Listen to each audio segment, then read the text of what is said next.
de Deus triuno, Pai, Filho e Espírito Santo, nos abençoe nesse momento de reflexão em sua santa palavra, destacando do texto da epístola deste final de semana, 1 Coríntios capítulo 13, o último versículo do capítulo, que diz assim: portanto, agora existem estas três coisas, a fé, a esperança e o amor, porém, a maior delas é o amor. Que Deus nos abençoe ao refletirmos nessas palavras. Amém. Pode sentar-se.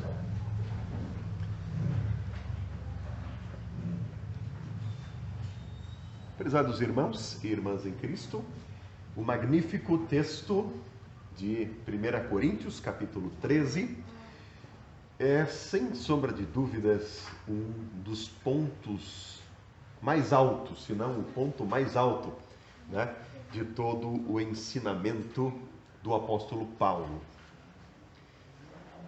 No contexto do capítulo 13, Paulo está falando a respeito dos dons espirituais. Depois de citar vários desses dons, e depois de lembrar, no capítulo 12, nós falamos sobre isso na semana passada, depois de lembrar que todos nós somos membros de um mesmo corpo, o corpo de Cristo, como cristãos que somos, depois de fazer isso, o apóstolo Paulo agora estimula os cristãos a procurarem com zelo os melhores dons. Esses cristãos que são membros do corpo de Cristo deveriam procurar com zelo os melhores dons. E na sequência, o apóstolo Paulo passa então a descrever qual é o melhor de todos os dons a ser buscado, com fé, com esperança. Versículo de número 31 do capítulo 12 ainda, Paulo diz assim: agora eu passo a mostrar-lhes um caminho mais excelente, o caminho sobremodo excelente. Esse caminho é descrito então no capítulo 13, que é o texto que nós ouvimos da epístola. E aí o texto já quase sai de cor, né? Quando nós lembramos, especialmente esse texto é lido em festas de casamento, né? Em momentos de união matrimonial. Ainda que eu fale a língua dos homens e dos anjos, se não tiver amor, serei como um bronze que soa ou como um símbolo que retine, e assim por diante. Paulo termina essa maravilhosa exposição a respeito do amor, dizendo: portanto, agora existem estas três coisas, a fé, a esperança e o amor. Porém, a maior delas é o amor. Fé, esperança e amor. O amor é a maior delas. Percebam, o apóstolo Paulo está nos dizendo aqui que o amor é a base de tudo, é o fundamento de todas as coisas, mais importante do que a própria fé, mais importante do que a esperança. Ele é anterior a tudo isso e subsiste, permanece quando tudo mais perde o seu sentido. O amor envolve a fé. O amor abarca a esperança e ele dá real e pleno sentido à fé e à esperança. O amor, portanto, é a base de tudo. Ele pode encarregar-se da fé, encarregar-se da esperança e pode torná-las ainda mais perfeitas e significativas. Agora permanece a fé, a esperança e o amor. Porém, a maior delas é o amor. Permitam-me fazer aqui um pequeno trocadilho. Normalmente nós dizemos assim, que a esperança é a última que morre, né? Se a esperança é a última que morre, o amor jamais morre, jamais acaba. Por quê? A fé e a esperança um dia chegarão ao fim. Um dia elas perderão o seu sentido. Por quê? Porque aquilo que nós cremos não estará mais distante, mas será real e presente. A fé, portanto, deixará de fazer sentido, porque aquilo que nós cremos, nós veremos face a face. A esperança se cumprirá, Portanto, a esperança perderá o seu valor, mas o amor permanece. O amor permanece. E é esse o caminho que o apóstolo Paulo chama de caminho sobremodo excelente. O caminho em que ele apresenta o amor. Então eu gostaria de, falando sobre isso, e a partir desse texto bíblico e de outros textos também que falam sobre esse tema, iniciar hoje uma nova série de reflexões sobre essa temática, o amor. O amor que permanece quando tudo mais termina. E a primeira reflexão sobre esse tema tem como título, está ali bem embaixo, pode deixar ali, pode botar isso. A árvore se conhece pelos frutos. Você deve estar se perguntando, mas como assim a árvore se conhece pelos frutos? O que isso tem a ver com a temática do amor? Nós vamos um primeiro exercício. Agora sim pode passar o slide. Você reconhece essa planta? Alguém reconhece? Cerejeira, pessegueiro? Na dúvida aí? Passa o slide aí. Agora, reconhece? Maçã? Pêssego? Maçã? Passa mais um slide. Reconhece agora? Ainda não? Mais um. Reconhece agora? Não, Hã? castanha. Pode passar mais um slide. Essa frutinha aí que a gente compra no mercado, essa árvore nós não temos por aqui, né? É uma amendoeira. Aquela da leitura de Jeremias ali. Amendoeira. Uma amendoeira. A árvore se conhece pelos frutos, né? Não é assim? Lucas capítulo 4, Lucas 6, 44 diz assim: porque cada árvore é conhecida pelos frutos que produz. E por que eu trouxe esse pequeno exercício para vocês? Porque assim como a árvore se conhece pelo fruto, não necessariamente pelas flores ou pelas folhas, a árvore se conhece pelo fruto, assim também é o amor. O amor também se conhece pelos frutos que ele produz. A vida da planta está escondida, está oculta na própria planta, mas ela se revela nos frutos que essa planta produz. Revela-se nos frutos. Assim também é o amor, ele é algo oculto, é algo do coração, é algo que está lá no nosso íntimo, mas ele se revela nos frutos que produz, os frutos que ele produz. Aliás, dizem os entendidos, os teólogos que tratam desse tema, que por essência o amor não pode nem mesmo ser descrito da maneira correta ou de maneira apropriada. A gente vê o apóstolo Paulo escrevendo sobre o amor e usando uma linguagem figurativa, né? Ele fala, entre outras coisas, né? Se eu não tivesse amor, eu seria como um símbolo, como um gongo que faz um barulho, né? Um símbolo que retine, poderia ter o dom de anunciar a mensagem, poderia ter todo o conhecimento, mas se não tivesse fé e assim por diante. Ele usa uma linguagem figurativa para tentar descrever o amor, justamente porque o amor não é algo que a gente pega com as mãos, não é algo que a gente toque, é algo do coração, é algo do íntimo, assim como a vida da planta está escondida dentro dela e se revela nos frutos, assim é o amor também. A gente só vê ou pode perceber que há amor no coração de alguém pelos frutos desse amor. Kierkegaard, pode passar ali mais um slide. Ele diz assim, enquanto eu for lendo a citação, pode ir passando os slides, tá? Tem vários slides aqui. Ele diz assim: tal como os raios do sol convidam o homem a contemplar, com seu auxílio, a magnificência do mundo mas, advertindo, castigam o temerário com a cegueira quando este se volta indiscretamente e atrevido para descobrir a origem da luz, tal como a fé, acenando, se oferece ao homem como companheira de viagem no caminho da vida, mas petrifica o atrevido que se volta para compreender abusadamente.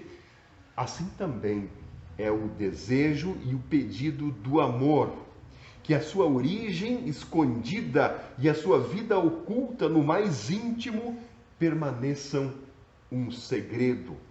Que ninguém curiosa e abusadamente queira invadir, importunando para ver o que afinal não pode ver, mas que com as suas indiscrições bem pode pôr a perder da alegria e da bênção. Eu não sei se você percebeu aqui nessa breve citação, mas há algo de misterioso, enfim, algo que precisa ser observado quando nós tentamos, talvez, compreender ou falar um pouco a respeito do amor, ou então sobre a fé. O sol, com os seus raios, né? Diz o autor ali, convidam o ser humano não para contemplar o sol propriamente, ou a sua luz, mas aquilo que ele revela, para contemplar o mundo, para contemplar a natureza, os seus reflexos que fazem com que a paisagem se torne especial, brilhante. É para isso que serve a luz do sol. A beleza não está no sol em si, mas naquilo que ele é capaz de revelar, naquilo que ele é capaz de mostrar da alegria, né? do próprio contexto, do próprio mundo. Assim também é com a fé, com a esperança e com o amor. Eles tornam a vida mais bela, mais alegre, mais cheia de sentido.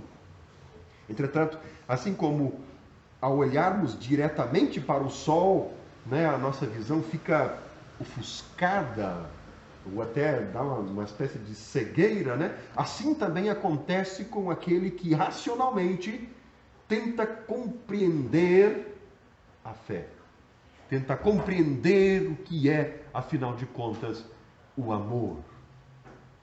Mas são coisas ocultas que estão no coração, são para serem vividas, são para serem sentidas, são para serem compartilhadas e não compreendidas com a razão.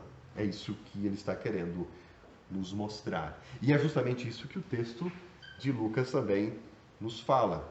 A árvore é conhecida pelos frutos. Quem conhece a essência da árvore, ela se revela pelos frutos. Em outras palavras, pode passar ali, a vida oculta do amor está no mais íntimo, no insondável, e aí então numa conexão insondável com toda a existência. Percebam, a vida oculta do amor está no mais íntimo do coração, está em nosso viver, e nesse sentido, a partir dali, ele está em conexão com toda a nossa vida, com todo o nosso ser, com o nosso viver. A fonte do amor, do verdadeiro amor, do amor ágape, que é sobre isso que Paulo está falando aqui no capítulo 13, a fonte do verdadeiro amor está oculta em Deus. Está oculta em Deus, que não pode ser visto. Não pode ser visto. No Antigo Testamento, quem olhasse para Deus ficava cego, né? Certo? Ofuscava a visão, né? Ninguém jamais viu Deus, diz lá o texto do Antigo Testamento. No entanto, essa vida oculta em Deus, esse amor oculto em Deus, irradia, assim como o sol irradia a sua luz, esse amor de Deus irradia os seus feixes de luz na vida e na existência de cada um de nós, na existência daquele que simplesmente crê, e torna a vida mais bela, revela a nós aquilo que Deus espera, aquilo que Deus deseja. Vejam o que João, o evangelista, afirma a respeito de Jesus. Lá no comecinho do seu evangelho, ele diz: aquele que é a palavra, o verbo eterno, era a fonte da vida. E essa vida trouxe o quê? Trouxe luz para todas as pessoas. Percebam, o Novo Testamento fala tantas vezes de Jesus como a revelação perfeita do amor de Deus, a conexão insondável com toda a existência. É o Verbo divino que se faz carne, que se torna ser humano. Ele é a fonte da vida, fonte da verdadeira alegria, fonte da verdadeira luz. Não para ser compreendida pela razão. Até certo ponto, podemos, né, usar a razão para entender a mensagem de Deus, mas chega num momento em que a fé se torna fundamental. A fé, a esperança e o amor, que são essas três coisas que Paulo cita, e a maior delas, o amor, não são para serem entendidas pela razão, mas para serem desfrutadas, para serem vividas, para serem testemunhadas. 1 João, capítulo 1, verso 4. Nisso conhecemos o amor que Cristo deu a sua vida por nós. E um pouco mais adiante, o mesmo apóstolo vai dizer o seguinte: amados, amemo-nos uns aos outros, porque o amor vem de Deus. Quem ama é filho de Deus e conhece a Deus. Quem não ama não conhece a Deus, pois Deus é amor. Deus é amor. Uma frasezinha tão pequena, tão curta, mas que resume tudo, né? Deus é amor. Deus não pode ser visto. Deus está oculto, mas ele se manifesta, ele reflete os seus raios de luz. Através de quem? De Cristo. Por meio de quem nós conhecemos o verdadeiro amor. Vejam, portanto, Cristo é a fonte oculta. Cristo é a fonte inesgotável do amor que permanece quando tudo mais perde a razão de ser. Quando tudo mais perde a razão de ser. E esse amor é nosso.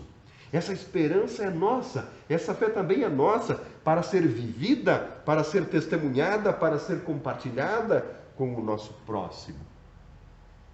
E aí, vale também para nós aquela frase que eu já disse antes: a árvore se conhece pelos frutos.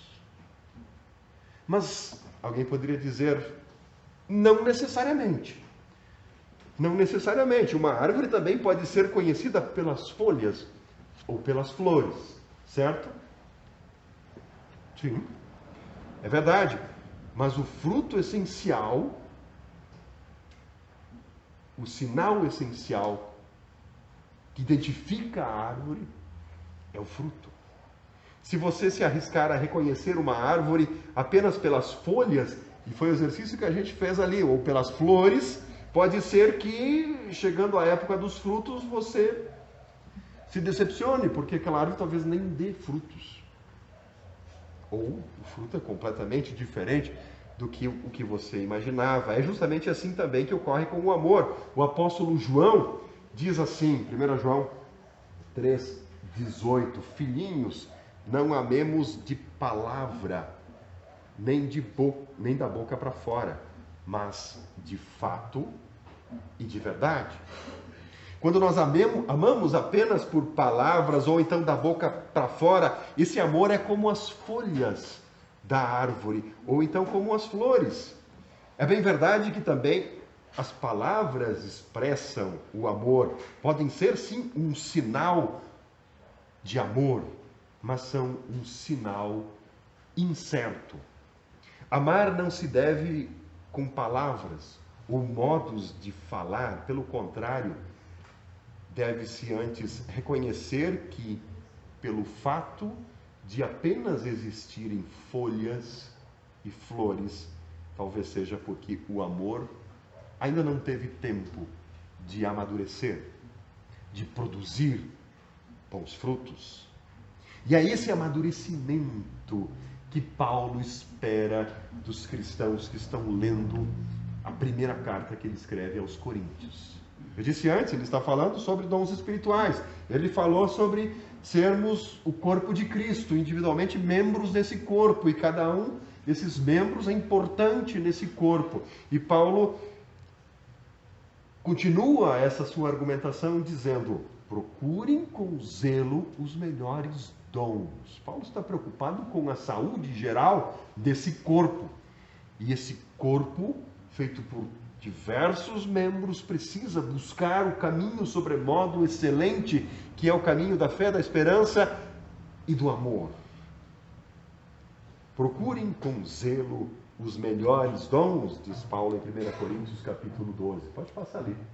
Tá? Procurem com zelo os melhores dons. E Pedro, o apóstolo Pedro, também aconselha aos seus ouvintes. Ele diz assim: acima de tudo, porém, tenham muito amor uns para com os outros, porque o amor cobre multidão de pecados.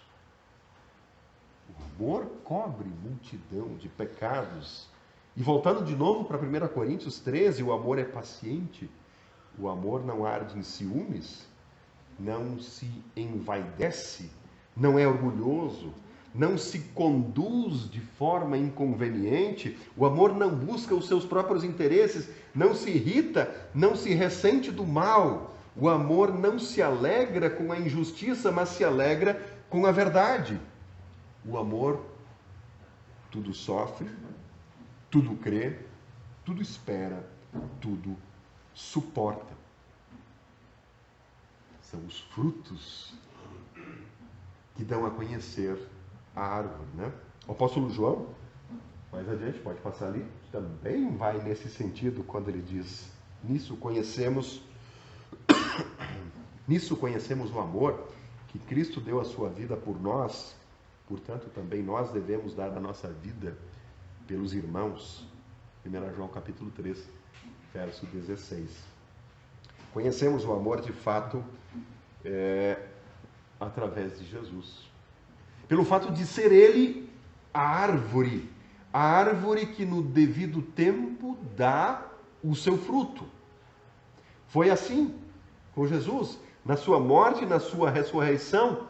É justamente ali que o amor ágape, o amor de Deus que jamais acaba, se deu a conhecer. O fruto do verdadeiro amor na morte e na ressurreição de Jesus. Por isso ele continua sendo e sempre será o grande exemplo do genuíno amor fraterno. João escreve sobre isso no capítulo 15, verso 13: ninguém tem maior amor do que este, né? De alguém dar a própria vida em favor dos seus amigos. Que belo fruto é esse. Desafiador também, né? Desafiador para nós como seres humanos. Mas é o amor perfeito, o amor de Cristo, que dá a vida por amor aos seus amigos, aos seus irmãos. Por amor a nós, para nos dar o perdão, para nos ligar novamente como Pai Celeste, para nos garantir o perdão e a salvação eterna. O nosso amigo Jesus deu a sua vida. A sua vida. Os cristãos têm esse exemplo diante dos seus olhos sempre que dirigem o seu olhar para a cruz. Ali na cruz está cravado esse grande ato de amor. Diante dos nossos olhos, a cruz de Cristo nos remete ao sacrifício que ele fez por amor a mim e a cada um de vocês, a cada um de nós. Jeremias, na leitura do Antigo Testamento, de apenas 2 versículos, né? Também tinha diante dos seus olhos essa mesma garantia, essa mesma mensagem da parte de Deus. Se nós vejamos, olha o que diz o texto lá de Jeremias, capítulo 1, versos 11 e 12. O Senhor perguntou, é o próprio profeta descrevendo. O profeta tinha, vale lembrar aqui, um desafio que Deus havia lhe dado.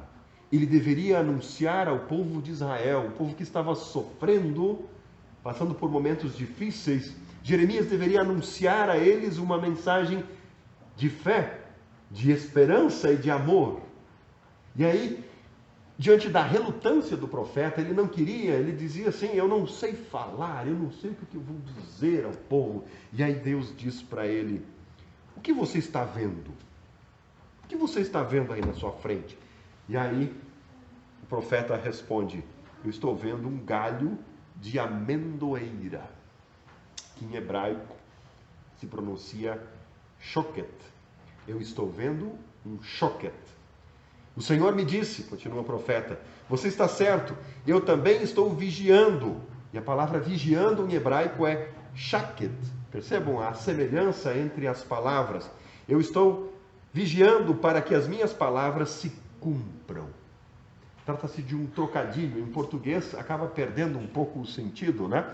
Mas é como se o diálogo fosse mais ou menos o seguinte: Deus pergunta para o profeta: o que você está vendo? E aí o profeta diz: eu estou vendo um shoket. E aí Deus diz a ele: eu também estou shaket, para que as minhas palavras se cumpram. Deus está no controle. Deus está no controle. Jeremias precisava saber isso. E Jeremias precisava transmitir essa mensagem ao povo. Deus está no controle. Deus está no controle de tudo, está vigiando. O ramo da amendoeira produz o seu fruto no tempo certo. Aliás, o ramo da amendoeira aparece no Antigo Testamento algumas vezes. Para vocês terem uma ideia, a amendoeira, que é muito comum lá na região de Israel, ela é a primeira planta que floresce antes da primavera. Antes mesmo de começar a primavera lá naquela região, essa planta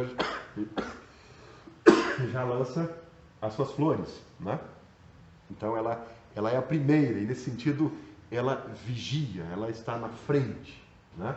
E essa planta, justamente por isso, nessa época em que ela florescia, era muito comum ser usada para enfeitar o altar. A flor do altar era um ramo de amendoeira, né? Então é bastante simbólico, bastante significativo isso no tempo do Antigo Testamento. E aqui Jeremias vê o ramo da amendoeira, e a mensagem é: Deus está vigiando, Deus está no controle de tudo. Os ramos da amendoeira enchem-se de flores, e no tempo certo, de acordo com a vontade de Deus, ela produz os seus frutos. Produz os seus frutos. Amados irmãos e irmãs, em nossos corações, Deus também está vigiando. Vigiando para que as suas palavras se cumpram. Vigiando para que as folhas e flores tornem-se frutos, né? Para que produzamos bons frutos, frutos do amor, frutos da fé, frutos da esperança. Deus está vigiando de forma que sejamos desafiados e sejamos capacitados a produzir bons frutos, frutos do amor. E aquilo que Cristo fez por nós é o que nos motiva, é o que deve continuar nos movendo nessa direção. Que sejamos bons produtores de frutos, né? Que a nossa fé, a nossa esperança produza bons frutos, frutos do amor. Amor a Deus e amor ao próximo. Essa é a vontade de Deus também para todos nós. Pense nisso. Que Deus abençoe. Amém.